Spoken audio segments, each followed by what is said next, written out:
Greetings, Commanders. I'm Commander Avasa, and welcome to this week's AXI Debrief.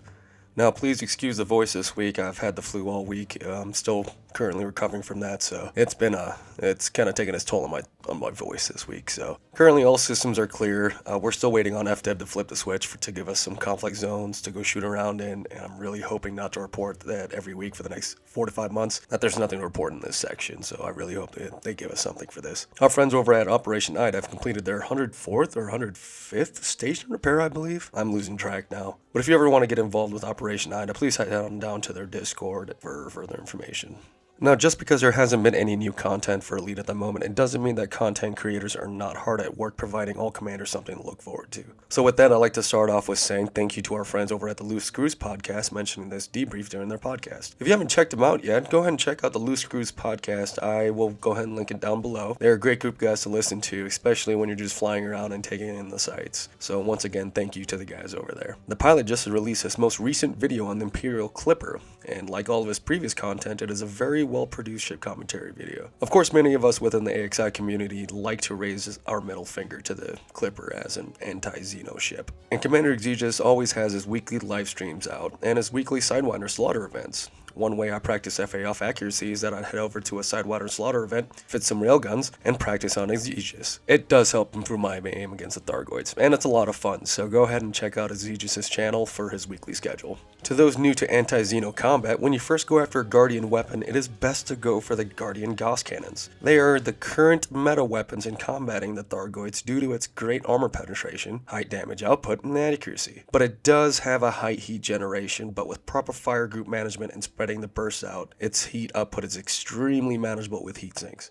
The damage drop-off of Gauss cannons is 1.5 kilometers with a max range of 3 kilometers, so preferably try to stay within 1.5 kilometers of the interceptor to really maximize the damage. Those wondering why I'm not suggesting the plasma chargers, it's because the plasma chargers just don't have enough armor penetration. It is very difficult to aim, and it has one of the worst weapon capacitor draws of all the Guardian weapons. Attempting to take down a heart with a plasma charger is also extremely difficult, if not impossible, so it is highly recommended to stay away from the plasma chargers for interceptor combat. And the last of the Guardian weapons is the Shard Cannon. They have a very wide spread, and typically you'd have to fly within 700 meters for its effective range, which after you take down the first heart, it will put you in range of the Thargoid lightning. It also has extremely poor armor penetration for anything above Basilisk, making it effective for progression against the interceptors. You know, I've seen our Shard Cannons fitted in wing fights, like Commander Engram has flown around in a Mamba fitted with Shard Cannons. Very entertaining to watch, and he had a lot of fun with it. I was actually pretty impressed. Currently, the Science Hub has been eerily quiet lately, but there's still plenty of active research projects in the Science Projects channel that is still under research. So any commanders that have a knack for science out there or interested in advancing the knowledge of the AXI, please check out the Science Projects or the Science Hub channel to see how you can get involved. So for this week's commander achievements, we only have 3 commanders this week that really did some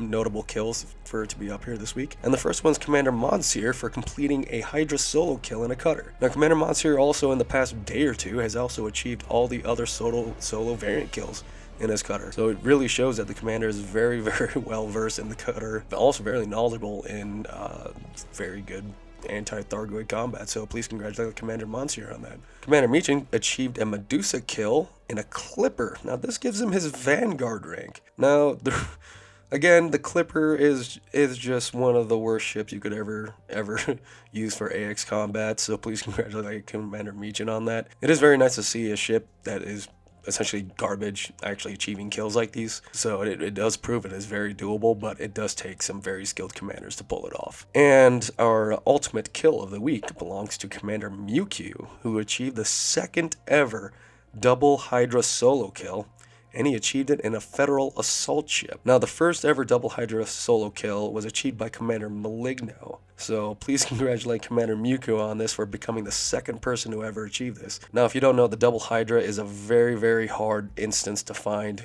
between not only hyperdiction or even flipping the distress call sign in HR 1185. It takes a long time to try to find it, and it does take a lot of dedication for that. So please congratulate Commander Muquu on that. Also, something I haven't really covered much, but congratulations to all the commanders out there that have achieved their first solo variant kills below the Hydra. If you've achieved a solo kill of any variant, please make sure you take a screenshot of the explosion, combat bond, and elements of your HUD and post them in T and medals. You'll also receive the respective rank of the kill you achieved within 48 hours, and if 48 hours have passed and you haven't gotten it yet, you can then get a hold of a staff member within the AXI requesting that rank. Now, that's all I got for this week's debrief, commanders. Once again, it's on the light side, especially with the long conflict zones. There's not really much content going on at the moment, and we're still patiently waiting on FDev to throw us a bone. It's unfortunate right now, but with the game in maintenance mode, we can only hope that it'll have a payoff in the end. So, now I look forward to seeing you guys all at next week's debrief, and as always, commanders, aim for the heart. Carry on.